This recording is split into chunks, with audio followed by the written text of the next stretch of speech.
എല്ലാവർക്കും എൻ്റെ യൂട്യൂബ് ചാനലിൽ ഒരിക്കൽ സ്വാഗതം. ഞാനിന്ന് പെയിൻറ്റിങ് ക്ലാസ്സിൻ്റെ മൂന്നാം ഭാഗമാണ്. കാരണം ഞാൻ രണ്ടെണ്ണം നിങ്ങൾ കണ്ടു കാണുമെന്ന് വിചാരിക്കുന്നു. ആദ്യം പ്രൈമറി ആയിട്ട് ലൈൻസ് എല്ലാം ഇടാൻ പഠിപ്പിച്ചായിരുന്നു. അത് കഴിഞ്ഞിട്ട് നമ്മൾ ഷെയ്ഡിങ് എങ്ങനെ ചെയ്യണം എന്നുള്ളത് പറഞ്ഞു. ഇനി അടുത്തത് നമ്മൾ ഈ ലൈനും ഷെയ്ഡിങ്ങും എല്ലാം കൂടെ കൊണ്ട് ഒരു രൂപം എങ്ങനെ വരയ്ക്കാൻ പറ്റുമെന്നാണ്. നമ്മൾ മുന്നിലൊരു രൂപം വെച്ച് കഴിഞ്ഞാൽ അത് നമുക്ക് എങ്ങനെ വരയ്ക്കാൻ പറ്റും. ഓബ്ജക്റ്റ് പെയിൻറ്റിങ്, അതായത് സ്റ്റിൽ ലൈഫ് പെയിൻറ്റിങ് എന്ന് പറയും, വര എന്ന് പറയും.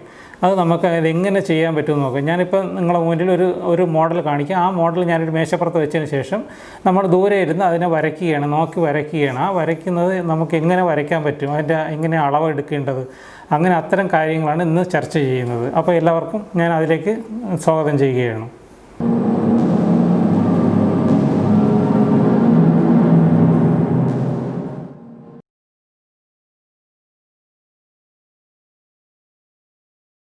അപ്പോൾ ഞാനിന്ന് ഇവിടെ എടുത്തേക്കുന്നതെന്ന് പറഞ്ഞാൽ ഒരു പാത്രം, സാധാരണ നമ്മൾ എല്ലാവർക്കും കിട്ടുന്ന കിച്ചണിലൊക്കെ ഉള്ളൊരു പാത്രമാണ്.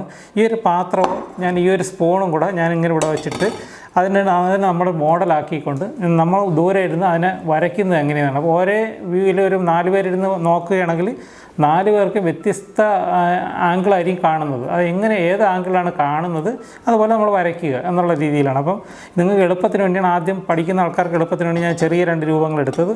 ഇങ്ങനൊരു പൊസിഷനിൽ ഞാൻ ഇട്ടേക്കുകയാണ്. ഈ ഒരു പൊസിഷനിലാണ് നോക്കി വരയ്ക്കുന്നത്. ഞാനിത് എങ്ങനെയാണ് വരയ്ക്കുന്നതെന്ന് നിങ്ങൾക്ക് കാണിച്ചു തരാം. അപ്പോൾ ഞാനൊരു ഡ്രോയിങ് പേപ്പർ എടുത്തിട്ടുണ്ട്.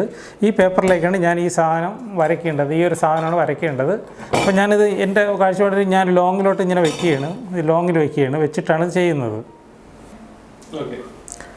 അപ്പോൾ എൻ്റെ പേപ്പർ ഇതാണ്, എൻ്റെ പാത്രം ഇതാണ്, ഈ സാധനമാണ് ഞാനിവിടെ വരയ്ക്കേണ്ടത്. അപ്പോൾ ഇങ്ങനെ നോക്കി വേണമെങ്കിൽ നമുക്ക് വരയ്ക്കാം, എക്സ്പീരിയൻസ് ഉള്ളവർ നോക്കി വരയ്ക്കും. പക്ഷേ നോക്കി വരച്ചാൽ തന്നെ ഇതിൻ്റെ ആനുപാതികമായിട്ട് അളവ് വ്യത്യാസം വരുന്നതിനാൽ നമുക്കത് ഒരു കാണുന്നൊരു പ്രത്യേകിച്ച് ആർട്ടിസ്റ്റിനെ അല്ലെങ്കിൽ ഇതൊക്കെ ശരിക്കും വാച്ച് ചെയ്യുന്ന ഒരാളിനെ കാണുമ്പോൾ അതിൻ്റെ വ്യത്യാസം വരും. അതിന് നമ്മൾ ആനുപാതിക അളവ്, നമ്മൾ സ്കെയിലാ ഒന്നും തന്നെ ഇല്ല. അപ്പോൾ നമ്മൾ എന്ത് ചെയ്യുന്ന, ദൂരെ ഇരുന്നുള്ള ഒരാൾ അത് നോക്കിയിട്ട് അതിനെ ചെയ്യുന്നൊരു ഒരു സ്കെയിലിംഗ് ഉണ്ട്. അങ്ങനെ ആ സ്കെയിലിംഗാണ് ഇപ്പോൾ കാണിക്കുന്നത്.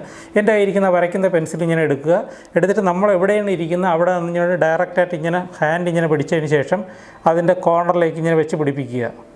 അപ്പോൾ നിങ്ങൾക്ക് കാണാൻ പറ്റും എൻ്റെ തള്ളവിരലിരിക്കുന്നതും പെൻസിലിൻ്റെ ടോപ്പ് വശം അതിൻ്റെ ഈ ഒരു വശത്ത് ലംബമായിട്ട് നിൽക്കുകയാണ്. അതാണ് ഈ ബോഡിയുടെ അളവ്. ഇതാണ് ഈ ബോഡിയുടെ ഈ അളവ് നമ്മൾ ഈ പേപ്പറിൽ മാർക്ക് ചെയ്യണം.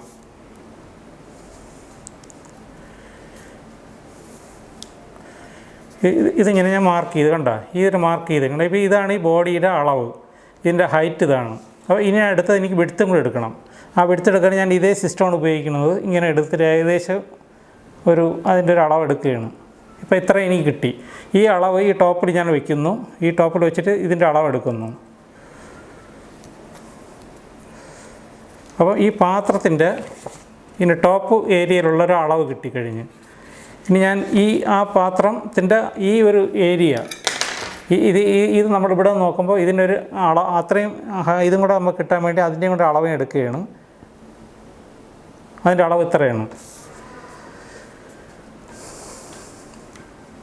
അത് ഞാനിവിടെ രേഖപ്പെടുത്തുന്നുണ്ട്. അതിൻ്റെ ഏകദേശം നടുക്കാറ്റ് രേഖപ്പെടുത്തണം. അപ്പോൾ ഇങ്ങനൊരു സാധനം കിട്ടി. ഇനി നമുക്ക് ഇത് വരയ്ക്കേണ്ടതെന്ന് പറഞ്ഞാൽ ഈ ഒരു പോയിൻ്റുകളുണ്ടല്ലോ, ഈ പോയിൻ്റുകൾ വെച്ചിട്ട് വേണം വരയ്ക്കാൻ.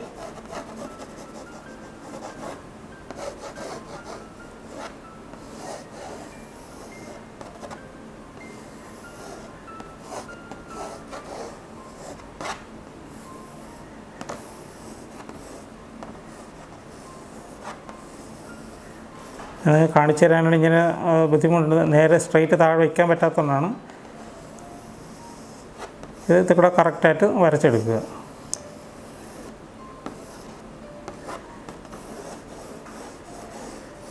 ഇപ്പോൾ പാത്രത്തിൻ്റെ ഷേപ്പ് നിങ്ങൾക്ക് ഇവിടെ നിന്ന് കാണാൻ പറ്റും. കറക്റ്റായിട്ട് ഷേപ്പ് നമുക്ക് കിട്ടി. ഇനി നമ്മൾ ഡയറക്റ്റായിട്ട് പിന്നെ വരയ്ക്കും. എന്നിട്ട് ഇതുപോലെ തന്നെ ആ ലിഡിൻ്റെ ഇത് മറ്റേ ഹാൻഡിലിൻ്റെ നമ്മൾ അളവെടുത്ത് തന്നെ വരയ്ക്കണം. ആ അളവെടുത്ത് ഞാൻ വരയ്ക്കുന്നത് കാണിക്കാനായിട്ട് ബുദ്ധിമുട്ടുള്ളതുകൊണ്ട് നിങ്ങൾക്ക് അത് ബുദ്ധിമുട്ടായതിനാൽ ഞാനിതിപ്പോൾ കൈ കൊണ്ട് വരയ്ക്കുകയാണ്.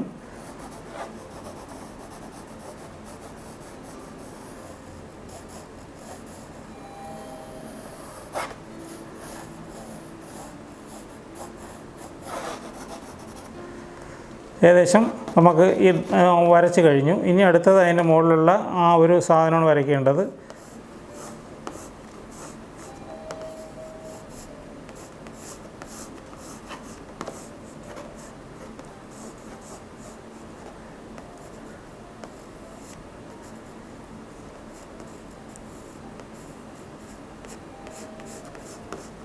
ഇതാണ് വരയ്ക്കുന്നത്. നിങ്ങൾക്ക് ഇപ്പോൾ കാണാൻ കഴിയുന്നുണ്ടല്ലോ, ഈ പാത്രത്തിൻ്റെ വക്ക് ഇതാണ്, ഈ ഒരു സർക്കംസ് ഇതാണ്, ഇതിൻ്റെ ഹൈറ്റാണ്, ഇത് പാത്രമായി. ഇനി നമ്മൾ ഈ ചെറിയ സാധനങ്ങളെല്ലാം തന്നെ ഇറൈസർ വെച്ചിട്ട് അഴിച്ച് കളയുക ഇത്. എന്നിട്ട് നമുക്ക് നേരത്തെ ഞാൻ പറഞ്ഞതുപോലെ ഷെയ്ഡിങ് ചെയ്യുക.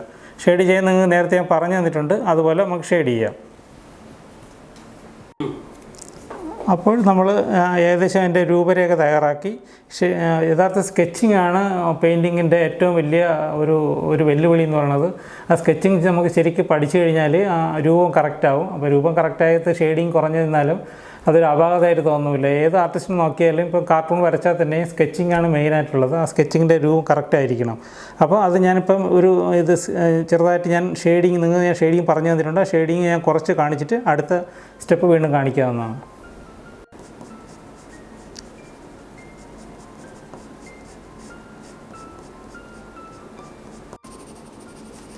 അപ്പോൾ നമ്മൾ ഏകദേശം ഇത് ഫൈനലൈസ് ആയിക്കൊണ്ടിരിക്കുന്നു. നിങ്ങൾ നേരത്തെ പറഞ്ഞതുപോലെ തന്നെ പഴയ ക്ലാസ്സുകളുടെ ഇത് ലിങ്ക് ഞാൻ ഡിസ്ക്രിപ്ഷൻ ബോക്സിൽ ഇട്ടേക്കാം.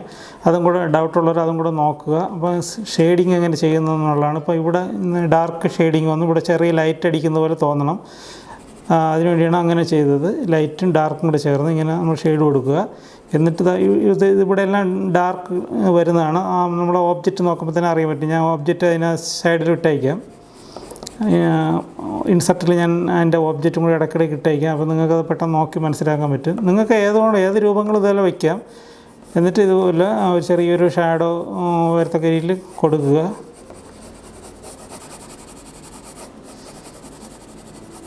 ഷാഡോ കൊടുക്കുക. എന്നിട്ട് എറൈസർ എടുത്തിട്ടതിന് ശേഷം ബാക്കിയുള്ള ഭാഗങ്ങളെല്ലാം നമ്മൾ എറൈസ് ചെയ്ത് കളയുക. ഷാർപ്പൺ ചെയ്തതിന് ശേഷം എറൈസ് ചെയ്ത് കളയുക. ഇതാണ് ഏകദേശം ഞാനിപ്പോൾ റഫായിട്ട് ചെയ്തതാണ്, വേഗത്തിൽ ചെയ്തതാണ് നിങ്ങൾ കാണിക്കാൻ വേണ്ടി. നിങ്ങളിങ്ങനെ കുറേ ആദ്യം ചെറിയ കുപ്പി ഇങ്ങനെയൊക്കെയുള്ള വെച്ചൊക്കെ നോക്കുക. വെച്ചിട്ട് നിങ്ങളത് വരച്ച് നോക്കുക. ആ അളവ് എന്തെങ്കിലും ഡൗട്ട് ഉണ്ടെങ്കിൽ ഞാൻ ആ അളവ് ഇടാൻ വേണ്ടി മാത്രം ഒരു ഇമേജ് എന്തെങ്കിലും ഞാൻ നിങ്ങൾക്ക് അയച്ചു തരാം. അല്ലെങ്കിൽ അങ്ങനെ ഒരു വീഡിയോ ചെയ്യാൻ നിങ്ങൾക്ക് ആവശ്യമുണ്ടെങ്കിൽ ഏകദേശം നമ്മളിതുപോലെ ചെയ്യുക. ഒരുപാട് സാധനങ്ങൾ നിങ്ങൾ ചെയ്ത് നോക്കി എക്സ്പീരിയൻസ് ആവുക. കുറേ ചെയ്താൽ മാത്രമേ നമുക്കിത് നമ്മളെ കയ്യിൽ ഒതുങ്ങത്തുള്ളൂ. അതുകൊണ്ട് ഇതിങ്ങനെ രൂപങ്ങൾ ആദ്യം വരച്ചിട്ട് നമ്മൾ ഇങ്ങനെ ചെയ്ത് പ്രാക്ടീസ് ചെയ്യുക. എന്നിട്ട് ഞാൻ ഇന്ന് ഈ പറഞ്ഞു തന്നത് എല്ലാവരും ചെയ്യുക. എന്തെങ്കിലും കമൻറ്റ് ഉണ്ടെങ്കിൽ നിങ്ങളുടെ റിസൾട്ട് കമൻറ്റ്സ് ബോക്സിൽ ഇടുക. ചെയ്തതിന് ശേഷം അടുത്ത ഒരു ക്ലാസ് ഉടനെ ഉണ്ടായിരിക്കുന്നതാണ്. ഇത് കഴിഞ്ഞിട്ട് അടുത്ത ആഴ്ച അടുത്തൊരു ക്ലാസ് ഉണ്ടാകും. അപ്പോൾ ഈ വീഡിയോ നിങ്ങൾക്ക് ഉപകാരപ്രദമാണെങ്കിൽ നിങ്ങളത് വർക്കൗട്ട് ചെയ്യുക. വർക്കൗട്ട് ചെയ്തതിന് ശേഷം റിസൾട്ടുകളൊക്കെ നിങ്ങൾക്ക് കമൻറ്റ് ബോക്സിലിടാം. പിന്നെ ഇത് പറ്റുമെങ്കിൽ നിങ്ങളുടെ സുഹൃത്തുക്കൾക്ക്, നിങ്ങൾക്ക് നല്ലതാണ് തോന്നിയാൽ മാത്രം നിങ്ങളുടെ സുഹൃത്തുക്കൾക്ക് അയച്ചു കൊടുക്കുക, ഷെയർ ചെയ്യുക, കമൻറ്റ് ലൈക്ക് ചെയ്യുക. സബ്സ്ക്രൈബ് ചെയ്യാത്ത പുതിയ കസ്റ്റമേഴ്സാണെങ്കിൽ, പുതിയ സബ്സ്ക്രൈബേഴ്സാണെങ്കിൽ സബ്സ്ക്രൈബ് ചെയ്യുക. പുതിയ ആൾക്കാരാണെങ്കിൽ അങ്ങനെ അടുത്ത വീഡിയോ ആയിട്ട് ഉടനെ വരുന്നതാണ്. ഇത് ഏകദേശം ഒരാഴ്ച കഴിഞ്ഞിട്ട് അടുത്ത വീഡിയോ ഇടാം, ഈ ഡ്രോയിങ് ക്ലാസ്സിൻ്റെ വീഡിയോ. ഓക്കെ, അപ്പോൾ എല്ലാവർക്കും നമസ്കാരം.